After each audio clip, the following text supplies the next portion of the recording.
변함없는 아버지의 사랑이라는 제목으로 말씀을 나누고자 합니다. 제가 이 두 가지 사연을 읽어 드릴 테니까 도대체 무슨 얘기를 하는지 한번 생각해 보시기 바랍니다. 첫째 사연입니다. 처음 1, 2년은 아이의 미래를 위하여 보람찼습니다. 하지만 5년이 넘어가니 가족들과 화상 통화를 해도 할 말이 없더군요. 어느 날 아이가 아빠, 이번 달 학원비는 언제 보내줘? 라고 묻는데 아빠로서 존재감이 무너지는 기분이었습니다. 두 번째 사연은 이렇습니다. 오랜만에 가족을 만나러 해외로 나갔을 때 아이가 저보고 뒷걸음질 치는 모습을 봤습니다. 그 눈빛은 공포와 낯설음이었습니다. 제가 그동안 보낸 돈과 희생이 아이에게는 사랑으로 전달되지 않았던 것 같습니다. 이 글의 사연들이 누구의 사연일까요? 아버지의 사연이죠. 아버지 중에서도 소위 기러기 아빠라는 사람들의 사연입니다. 여러분 한때 기러기 아빠, 지금도 뭐 대한민국에 그런 분들 계시는데 먼 거리를 이동하면서 새끼를 돌보는 모습에서 이 기러기 아빠라는 별명이 아니면 그 이름이 붙여진 것입니다. 어, 자녀들과 아내는 먼 곳, 미국이나 영국, 독일, 호주, 캐나다 등 이 먼 나라에서 유학을 시키고 자기는 한국에 남아서 돈을 벌어서 생활비와 교육비를 송금하는 것, 그것을 기러기 아빠라고 하죠. 그런데 앞에 사연에서 보았듯이 기러기 아빠의 폐해가 무엇이에요? 아빠를 아빠로 보지 않는 거예요. 그냥 돈 보내주는, 돈 뽑는 ATM 기계 같은 그런 존재로 보는 것입니다. 또 아빠와 물리적 거리가 멀어지니까 심리적 거리마저 멀어져서 아빠를 아빠라고 하지 아니하고 뭐 저기 먼 아저씨 그 정도로 바라보는 것입니다. 아버지는 부성애 때문에 여전히 자녀를 사랑하는데 자녀에게 아빠라는 존재는 사라지게 된 것입니다. 여러분, 자녀의 교육과 미래를 위한 투자라고 하지만 과연 이것이 바른 선택일까요? 오늘 본문의 이야기도 아들과 아버지의 거리에 대해서 이야기를 하고 있습니다. 지난주에 우리가 자녀의 교육에 대해서 이야기를 하면서 암논과 다말에 대한 이야기를 말씀을 드렸어요. 그런데 이 다윗이 이 사건을 제대로 처리하지 못했죠. 제대로 징계하지도 않았죠. 그래서 이 다말의 친오빠인 압살롬이 마음에 칼을 갈고 2년 동안 복수의 계획을 세웠습니다. 그래서 암논을 결국 죽여버렸어요. 그 일로 인해서 이 다윗 왕은 충격을 받았습니다. 그리고 압살롬은 아버지가 자기를 벌할까봐 무서워서 외조부죠, 외가댁이죠, 그술로 도망갑니다. 그곳에서 3년 동안 머물렀어요. 그런데 옆에서 다윗 왕을 지켜보던 이 군대 장관 요압이 보니까 이 아버지 다윗이 압살롬을 그리워하는 거예요. 그래서 그 마음이 그쪽으로 향해 있는 걸 알고 그 요압이 드고아에 있는 지혜로운 여인을 통하여서 비유로 이야기해서 왕에게 아들을 데리고 오게끔 그렇게 만듭니다. 그래서 저기 외가댁에 가 있던 압살롬이 예루살렘으로 돌아오게 돼요. 근데 압살롬이 예루살렘으로 돌아왔지만 문제가 여전히 있는 거예요. 무엇이냐면 다윗 왕이 압살롬의 귀환을 허락했는데 자기는 얼굴을 보지 않겠다 그러는 거예요. 그래서 압살롬은 집으로 돌아왔지만 2년 동안 아버지 얼굴을 보지 못했어요. 여러분, 구슬로 도망가서 3년, 그리고 다시 집으로 돌아와서 2년. 그럼 총 몇 년이에요? 5년이에요. 5년 동안 아버지 얼굴을 보지 못한 거예요. 그렇게 압살롬은요, 아버지 다윗과 물리적인 거리뿐만 아니라 이 심리적 거리까지 느꼈을 것입니다. 그런데 요압의 개입으로 인하여서 다윗과 압살롬은 대면하고 화해하는 것 같았어요. 그런데 그 이후에 압살롬이 어떠신지 아십니까?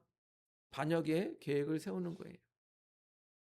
압살롬은요, 병거와 말들을 준비하고 호위병 50명을 앞세우고 다니면서 자기가 왕자보다 더 뛰어난 위엄이 있는 것을 이렇게 사람들, 백성들 앞에 드러냅니다. 그리고 매일 성문 앞에 나가서 왕 앞에 재판을 하러 오는 백성들에게 이렇게 말을 하는 거예요. 야, 왕은 너희들한테 관심이 없어. 왕은 너희들에게 재판관을 세우지 않았어. 그러니까 나한테 얘기해라. 내가 다 해결해 줄게. 그렇게 말하면서 백성들의 마음을 자기한테 오게 만들고 백성들은 왕에 대하여, 다윗 왕에 대하여 불만을 갖게 만드는 거예요. 그리고서는 몰래 자기와 함께한 사람들과 헤브론으로 가서 뭐라고 했습니까? 압살롬이 헤브론에서 왕이 되었다라고 선포를 하는 겁니다. 이 소식을 들은 다윗 왕은 압살롬이 자기를 배반하고 반역했다라는 소식을 듣고 즉시 결단합니다. 아, 예루살렘을 버리고 도망해야 된다. 그래서 도망합니다. 도망하는 과정은 우리가 성경책에서 보는 것처럼 비참합니다. 그리고 압살롬은 자신이 이제 왕이 되었으니까 왕처럼 행동하며 대낮에 자기 아버지죠, 다윗 왕의 후궁들과 잠자리를 하는 충격적인 사건을 벌이게 되는 것이에요. 완전히 자기가 아버지를 이겼다라는 정치적인 그런 행동과 같습니다. 그러나 다윗은요, 후세의 도움으로 군대를 정비하여서 이제 다윗의 군대와 이 압살롬의 군대가 싸우게 되는 거예요. 에브라임 숲에서 싸우게 됩니다. 거기서 이 아들 압살롬은 머리가 되게 풍성했다고 해요. 머리가 큰 상수리 나무에 걸려서 대롱대롱 매달려 있는데 그것을 알게 된 요압 장군이 잽싸게 가서 창으로 찔려서 죽입니다. 그리고 그 다음 장면이 바로 오늘 본문의 말씀이에요. 이 압살롬의 죽음을 구스 사람이 다윗 왕에게 전해줍니다. 그러나 다윗 왕의 마음은 기쁘지 않습니다. 우리 한번 읽어볼까요? 사무엘하 18장 33절. 본문 18장 33절. 우리 같이 한번 읽어보겠습니다. 시작. 왕의 마음이 심히 아파 문 위층으로 올라가서 우니라. 그가 올라갈 때에 말하기를 내 아들 압살롬아, 내 아들 압살롬아, 차라리 내가 너를 대신하여 죽었더라면 압살롬 내 아들아 하였더라. 여러분, 이 말씀을 읽으니까 무엇이 느껴집니까? 아버지의 절규가 느껴지지 않습니까? 아들을 잃은 아버지의 절규. 내 아들 압살롬아, 내 아들 압살롬아, 차라리 내가 너를 대신하여 죽었더라면. 압살롬 내 아들아. 이 아들이 죽어서 아들을 잃은 이 아버지의 절규가 느껴지는 거예요.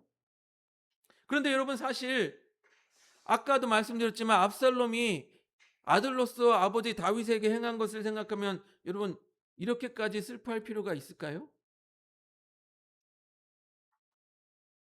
보세요. 압살롬은요, 자기 형제 곧 아버지의 다른 아들을 죽였습니다. 그리고 압살롬은요, 아버지를 쫓아내고 자기가 왕의 자리를 빼앗았어요. 그리고 압살롬은요, 아버지의 아내들 즉 후궁들과 대낮에 동침을 하였어요. 그리고 압살롬은 아버지를 죽이려고 했습니다.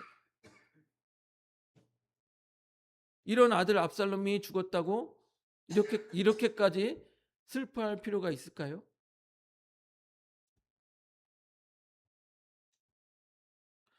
그런데 다윗은요, 그렇게 불효막심한 아들 압살롬을 향하여서 이렇게 통곡하죠. 내가 대신하여 죽었더라면. 내가 대신하여 죽었더라. 여러분, 우리는 이 다윗의 모습에서 하나님의 사랑을 찾을 수 있습니다. 여러분, 우리 사람이 어떤 존재예요? 완전히 죄악 가운데 타락한 존재 아니겠습니까? 하나님께서 우리를 만드시고 우리와 함께 교제하기를 원하셨는데 우리는 하나님을 배반했어요. 하나님을 배신한 것에서 그치는 것이 아니라 교만해져서 하나님의 자리를 뺏고 그 자리에 자기가 앉아서 자기가 하나님처럼 되려고 했던 것이 바로 우리들의 죄악된 모습입니다. 심지어는 어떻습니까? 여러분, 이 땅에 예수님을 보내셨어요. 우리와 함께 하시려고 이 땅에 예수님을 보내셔 임마누엘 하셨는데 어떻게 했습니까? 그 예수님을 십자가에 못 박아 죽인 것이 바로 우리 사람이에요. 여러분, 우리가 앞에서 말씀드린 압살롬과 다른 점이 뭐가 있습니까? 불효막심한 것 아니겠습니까? 그럼에도 불구하고 하나님께서는요, 우리를 먼저 사랑하셔서 귀한 독생자를 보내주셨던 것입니다. 우리 로마서 5장 8절을 한번 같이 읽어볼까요? 넘겨져 보세요. 로마서 5장 8절입니다. 같이 읽어보겠습니다. 시작. 우리가 아직 죄인 되었을 때 그리스도께서 우리를 위하여 죽으심으로 하나님께서 우리에 대한 자기의 사랑을 확증하셨느니라. 아멘. 그렇습니다. 우리가 죄인 되었을 때 하나님께서 우리를 사랑하심으로 말미암아 가장 귀한 독생자를 내어주시고 그를 죽이심으로 우리를 얼마나 사랑하는지 보여주셨다라는 것입니다. 여러분, 우리가 잘 아시는 돌아온 탕자의 비유에서도 마찬가지입니다. 이와 같은 하나님의 사랑이 잘 담겨 있어요. 아들이 뭐라고 말합니까? 아버지, 내 재산의 몫을 나눠주십시오.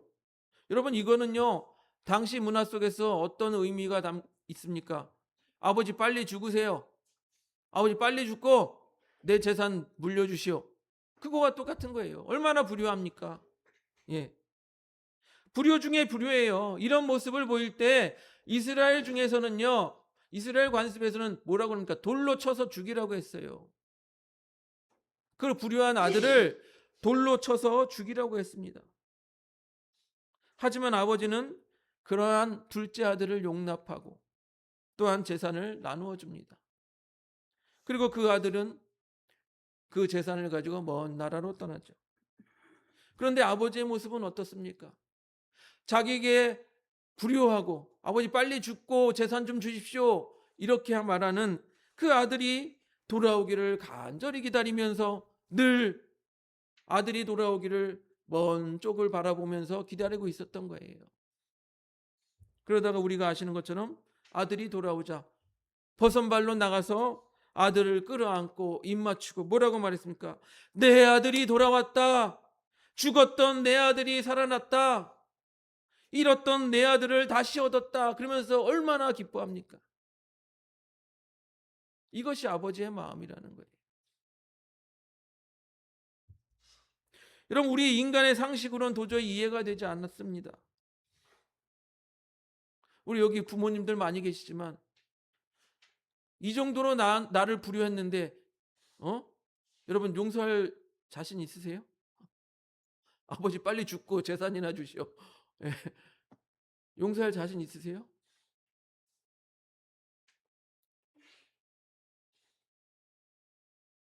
당연히 인간의 상식으로 잘 이해가 되지가 않아요. 그런 아들은 버림받아 마땅하고 죽임을 당해야 마땅한 일입니다. 오늘 다윗 그 사건도 마찬가지예요. 다윗의 주변 사람들도 똑같이 생각했어요. 그래서 다윗의 편에 서서 그 압살롬과 싸웠던 것입니다. 그들의 생각에는 무엇입니까? 압살롬은 아들이 아닙니다. 반역자예요. 반역자. 죽어 마땅한 반역자예요. 그래서 그 다윗 편에 선 사람들은 목숨을 걸고 그 압살롬과 싸웠던 것입니다. 그렇게 목숨을 걸고 싸워서 승리하였는데 다윗 왕이 기뻐하지 않고 오히려 슬퍼하는 거예요. 우리 사무엘하 19장 2절을 한번 보겠습니다. 넘겨줘 보세요. 사무엘하 19장 2절 같이 한번 읽어보겠습니다. 시작. 왕이 그 아들을 위하여 슬퍼한다 함이 그날의 백성들에게 들림에 그날의 승리가 모든 백성에게 슬픔이 된지라. 예. 백성들은 어떻게 생각하는 거예요? 아니 당연히 반역자를 죽였는데 우리가 기뻐하고 승리해야 되는데 왕이 슬퍼하는 거예요. 그러니까 어떻게 돼요? 백성들도 김이 빠져요. 똑같이 슬퍼하게 되는 거예요. 그래서 보다 못한 이 군대 장관 요압이 다윗에게 나아가 화를 냅니다. 신하가 왕에게 화를 내는 거예요.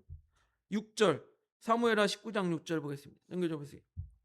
같이 읽어보겠습니다. 시작. 이는 왕께서 미워하는 자를 사랑하시며 사랑하는 자는 미워하시고 오늘 지휘관들과 부하들의 멸시하심을 나타내심이니라. 오늘 내가 깨달았으니 만일 압살롬이 살고 우리가 다 죽었더라면 왕이 마땅히 여기실 뻔하였나이다. 예, 군대 장관 요압이 화를 내는 거예요. 차라리 압살롬이 살고 우리가 다 죽었으면 좋겠습니까? 그러는 거예요. 그러면서 지금 당장 왕의 부하들을 위로하지 않으면 모든 사람이 왕을 떠날 것입니다. 그리고 더 큰 화를 당하게 될 것입니다. 라고 말하는 거예요. 여러분, 이게 인간적 상식이에요. 예. 아버지를 배반하고. 여러분, 압살롬을 보세요. 아들이지만 아버지를 배신하고 또 그 후궁들을 취하면서 모욕하고 죽이려고까지 했어요. 그러면 당연히 그 아들을 내치는 것이 상식일 거예요.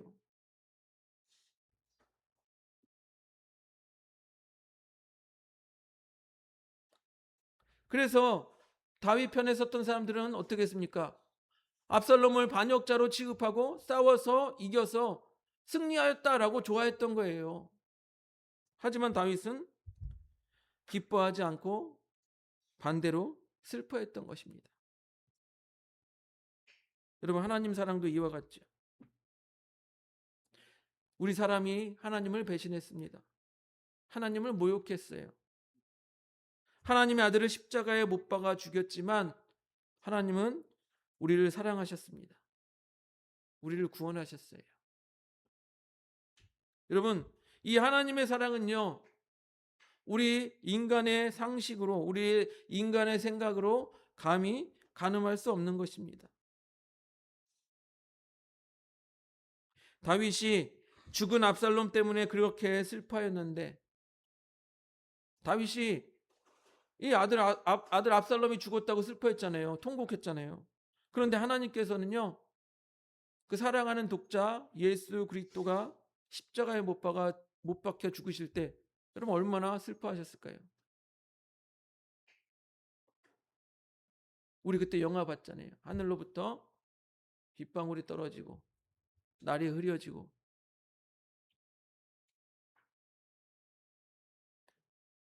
아들을 잃는 고통을 당하시면서까지 하나님께서는 우리를 사랑하신 것입니다.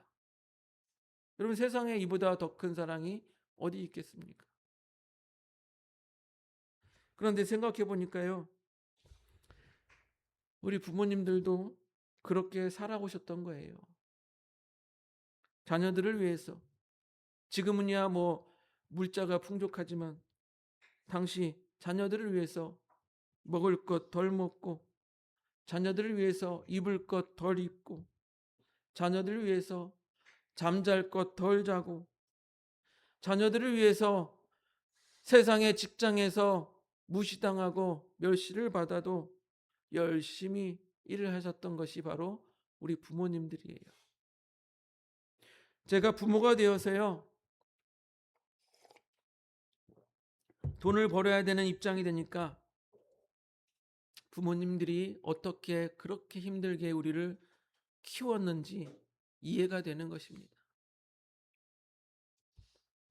내가 덜 먹고 내가 덜 입고 덜 자도 그래도 자녀들에게는 좋은 것 주고 싶고 고통받게 하지 않겠다라는 그 마음이 바로 부모의 마음이었던 것입니다. 제가 앞에서 말씀드린 이 기러기 아빠들도 그런 마음 아니겠습니까?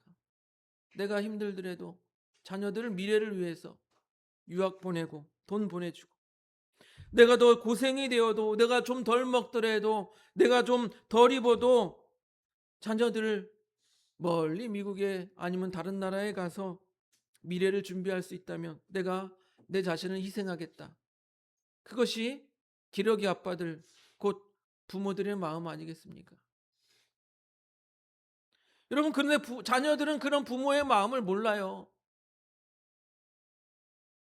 지가 잘나서 지가 잘 큰지 알아요. 예.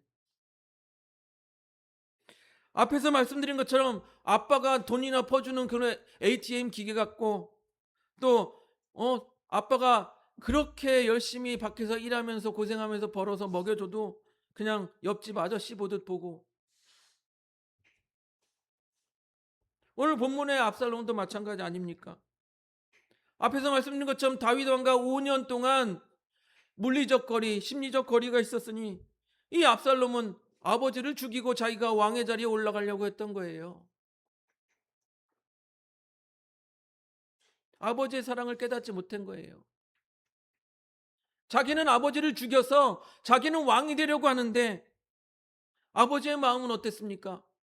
압살롬아, 내 아들 압살롬아, 차라리 내가 대신하여 죽었더라면. 그게 아버지의 마음 아니었습니까?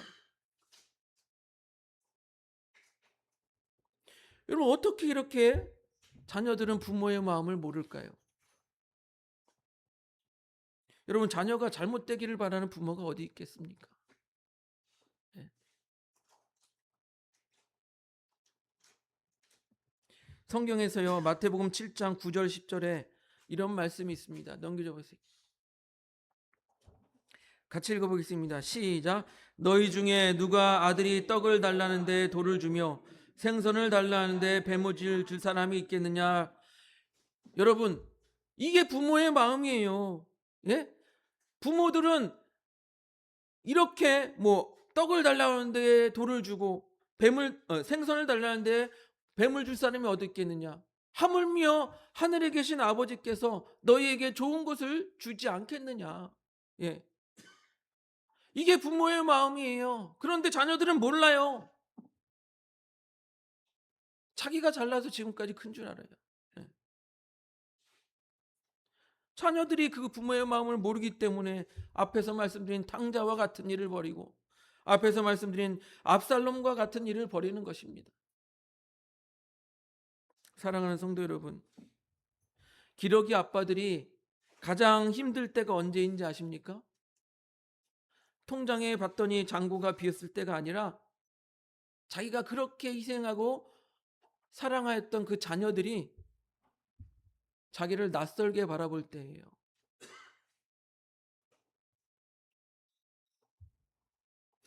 압살롬이 아버지 다윗을 향하여 칼을 들고 반역할 때 여러분, 다윗의 마음이 어땠을까요?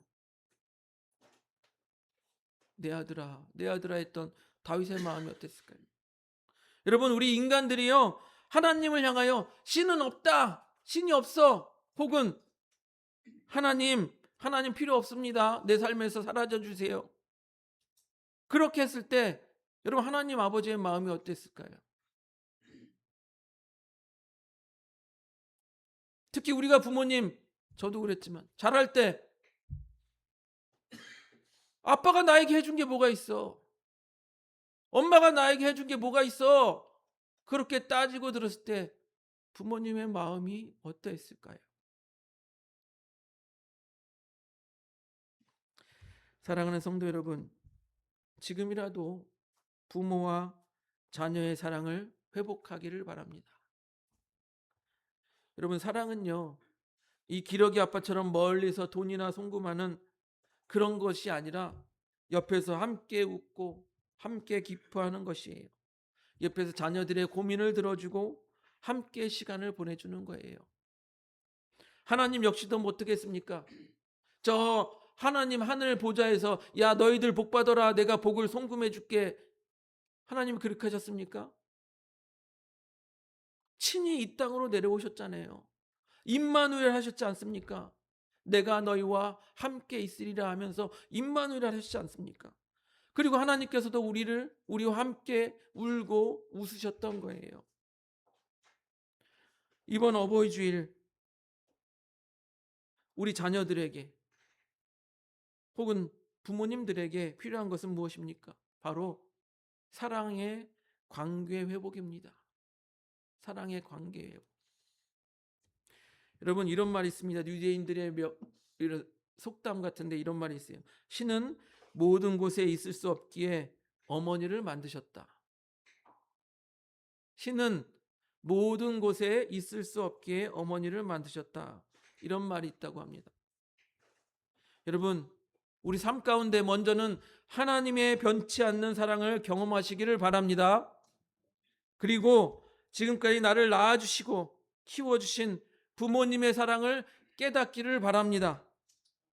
그 변함없는 부모님의 사랑에 존경과 사랑으로 답하는 우리 하늘범교회 성도님들이 되시기를 주님의 이름으로 축복드립니다.